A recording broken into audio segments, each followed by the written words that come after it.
hidup yang aman. Kali ini podcast kita akan membahas mengenai keseharian kita yang sering banget sepelekan, seperti kesehatan gigi dan kesehatan mulut.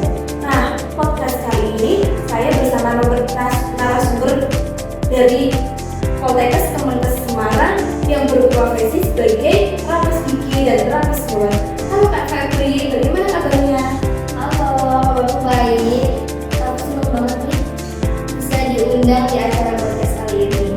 Nah Kak, ngomong tentang kesehatan gigi dan kesehatan mulut, orang itu kalau berbicara ngomong soal kesehatan itu pasti tertujunya langsung ke olahraga ataupun ke makan sehat ya Kak. Padahal kesehatan gigi dan kesehatan mulut itu gak pernah penting diperhatikan. Kenapa sih Kak masyarakat itu harus memperhatikan kesehatan gigi dan kesehatan mulut? Betul banget, Kak. Gigi dan mulut merupakan bagian dari kesehatan secara keseluruhan. Dan mulut itu adalah tempat masuknya makanan dan minuman. Jadi kalau kita tidak bisa menjaga kesehatan mulut dan gigi kita, itu bisa membuat masalah yang lebih lagi di dalam tubuh kita. Dan selain itu, jika gigi kita sehat, mulut kita sehat, itu bisa membuat kita makan dari lebih nyaman. Dan ketika kita berbicara di depan umum, kita akan merasa pede. Nah Kak, tadi kan membahas tentang kesehatan gigi dan kesehatan mulut kan Kak. Nah, aku lihat itu di kalangan masyarakat banyak sekali penyakit yang muncul itu gigi berlubang Kak. Itu kan apakah benar Kak? Itu benar banget loh, Kak. Karena gigi berlubang atau karies itu merupakan masalah nomor satu di daerah gigi dan mulut.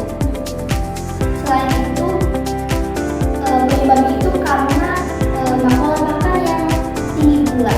Apalagi ketika kita makan kue, makan permen, atau pokoknya makanan manis gitu ya. Nah itu bisa membuat kita giginya tuh menjadi berlubang atau kadang merasa sakit.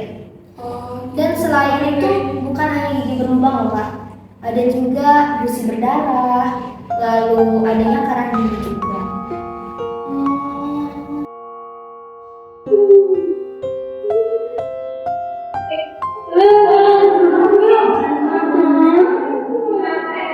Aduh, sakit banget tuh.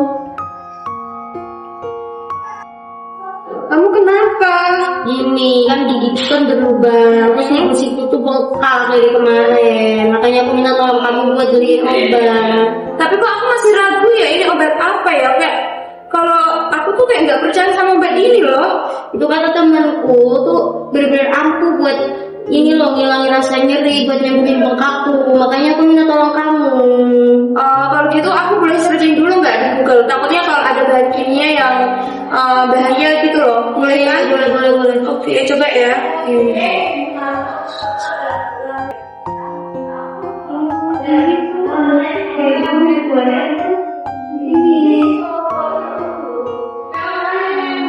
Aku suka berani ya Bu. Jadi aku nanti berarti aku tanya ke temanku yang dokter gigi dulu ya. Oke, kabarin ya. Kak, pas banget nih, aku baru ingat kemarin kan teman aku itu baru kena gejala gigi berlubang kan Kak. Terus dia tuh minta dibeliin obat buat gigi itu, buat gigi berlubang. Aku nggak tahu itu giginya, aku nggak tahu itu obatnya obat apa Kak. Terus ya udah kan Kak, aku beliin obatnya. Tapi aku kayak masih ragu apakah ini obatnya betul atau salah. Tapi katanya si temennya dia, temanku itu, dia katanya betul. Terus aku kan lihat di sana sendiri betul kan Kak. Ternyata emang betul Kak, itu obatnya. Nah, sebagai pertanyaan aku ini Kak, bagaimana sih Kak cara pencegahan agar tidak terkena karies atau gigi berlubang Kak? Kalau begitu, ada nih langkah yang paling sederhana yang bisa kita lakukan, yaitu yang pertama, sikat gigi 2 kali sehari, sebelum makan dan sebelum tidur. Lalu gunakan pasta gigi yang berfluorin. Setelah itu, jaga pola makan yang tinggi gula, seperti makan permen, makan kue, atau minum soda juga itu sangat berpengaruh. Selanjutnya, untuk rutin periksa gigi ke dokter gigi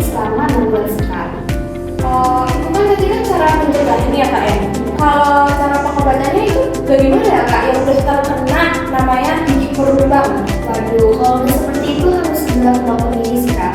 Karena dokter gigi akan melakukan perawatan klorin ketika giginya itu masih kecil, gigi itu lubangnya masih kecil. Oh, masih kecil ya kak? Iya. Lalu akan melakukan penambalan gigi ketika itu biasanya sih umumnya kayak umumnya. Lalu akan melakukan perawatan akar juga.